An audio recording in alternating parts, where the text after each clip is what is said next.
the moments collected in time, perfectly bound like your hand fits in mine.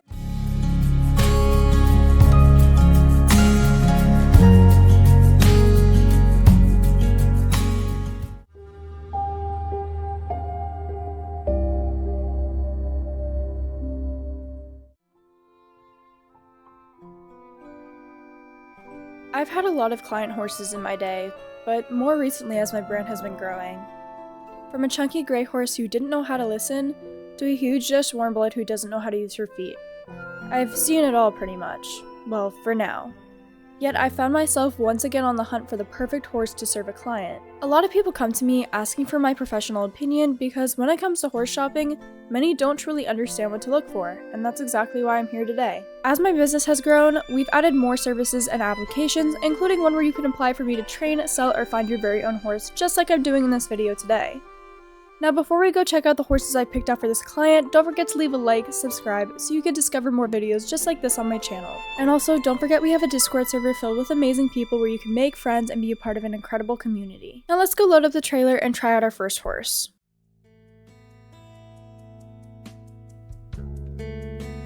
I've arrived at the Silverglade racetrack and I'm here to try out our first horse. I know what you're thinking, an ex-race horse? Why would that be a good choice for a client or first-time buyer?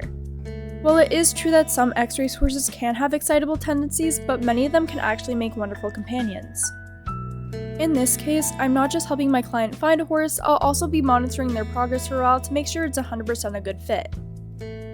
Today, I'm going to be trying out a gray mare named Forget-Me-Not, or Blue for short. She's a 16-2, 5-year-old off-the-track thoroughbred mare, and I've been told she hasn't had the most successful racing career. She's been advertised as very docile, but we shall see for ourselves once I get on her.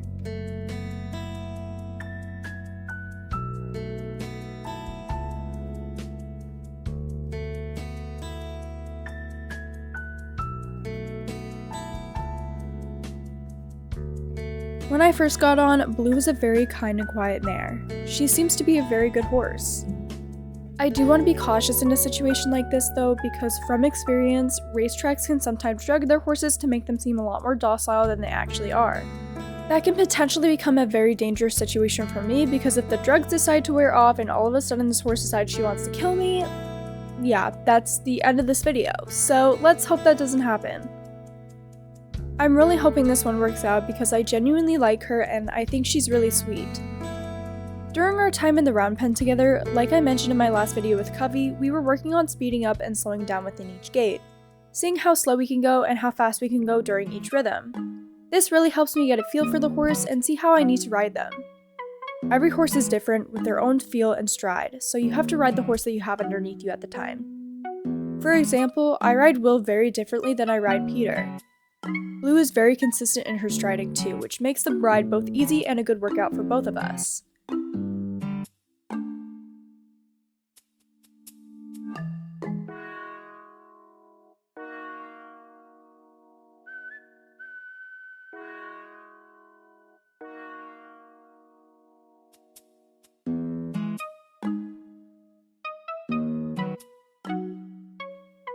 Once we are done with our warm-up, we hacked over to Marley's Farm Arena to try some jumps.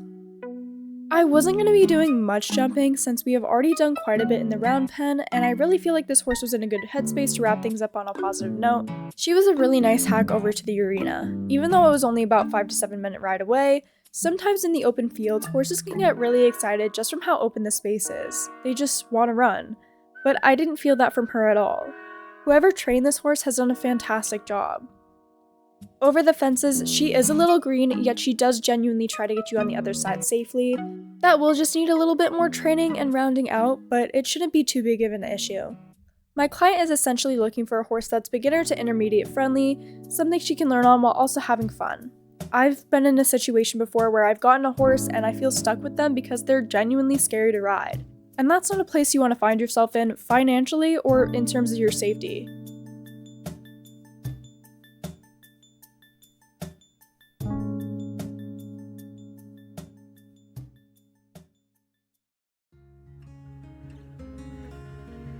My next stop was at a rural farm that was honestly in a really run-down condition. I went to go look at this horse because in the advertisement, it showed the farm was really well kept up. But it must have been an old picture because this place looked horrible in person. The horse I was scheduled to look at was a black 17-hand 11-year-old Frisian named Veya. She doesn't have a show name and doesn't appear to be registered either, although she does appear to be a bit thin. I didn't sense that she was too thin to be tried, but when you can see the hip bones, it can be a sign of malnourishment, but I didn't see too much of her ribs, so I wasn't too concerned yet.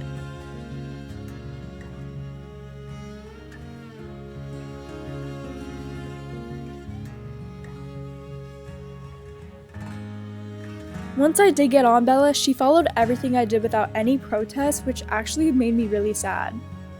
She seemed like she was in a state of learned helplessness. She was so tired and just done in. When I tried to go into a trot, she immediately picked up the pace and started trotting with heavy breathing. I just couldn't ride anymore at that point, so I got off and I told the owner that I would think about it, and I did for the rest of the day. I may even contact my good friend Kit Applecastle, who runs Applewood Rescue. She is genuinely amazing at what she does, and all the local rescues try to work together to save as many horses as possible. When one rescue is at its capacity, we do everything we can to lend a hand.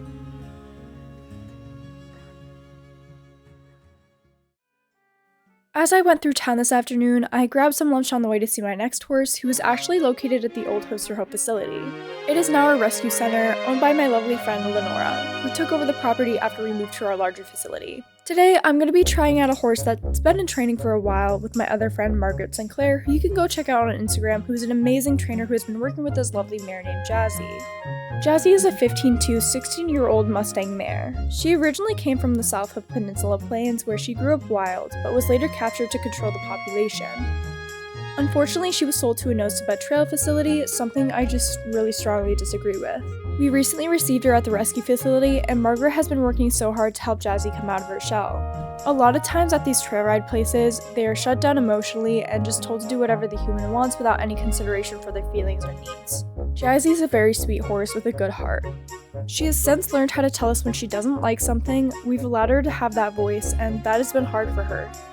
She used to be so afraid and she would just freeze and shut down. When she reacts now, we let her. We remain calm and give her the space to figure things out. We've also been using treats, which has really helped her open up. Jazzy is at the point where she could be a good fit for someone like my client, so I wanted to check in and see where she was at.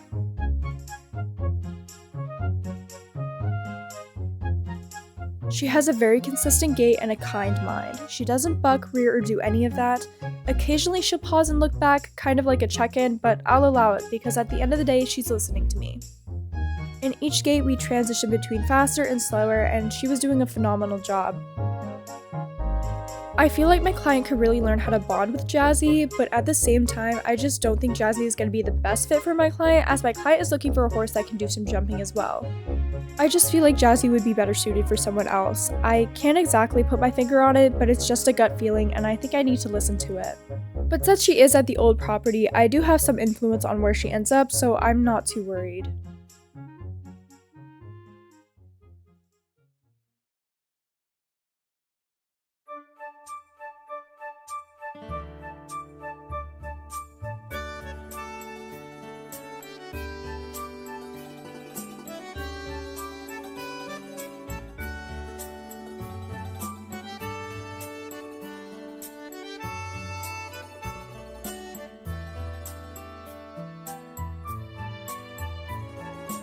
We have just arrived at Starshine Ranch, where I'll be trying out the last horse of the day. Meet Jingle, a 7-year-old bright orange chestnut Dutch warm-blood gelding. Finally, a gelding. I don't know why, but they all just have a soft spot in my heart. Jingle was an absolute charm to lead, and I also got to tack up all the horses in today's video, so that's a huge plus.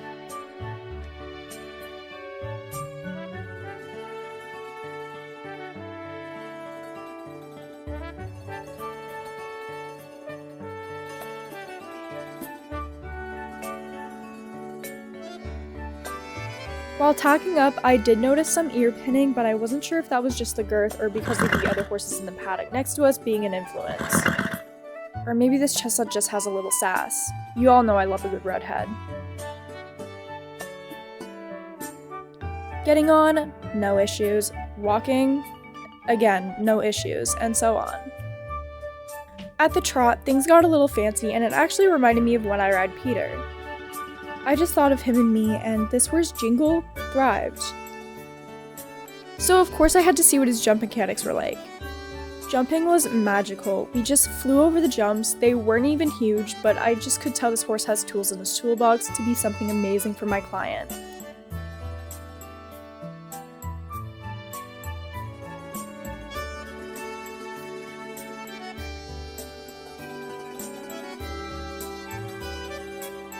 So, I ended up taking him home, and maybe someone else too.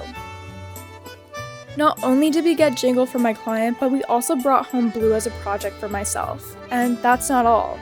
Bella went to the Hooves for Hope Rescue Center, where she'll be starting a better diet and receiving some much needed training. We'll be working very hard to find her and Jazzy loving new homes. Everyone got a happy ending, and you can't say that very often. Oftentimes, I feel really sorry for the horses I leave behind, because I don't know if the next person will truly understand them like I did, or what kind of situation they'll end up in. But that's not something to have to worry about today, and I'm beyond happy.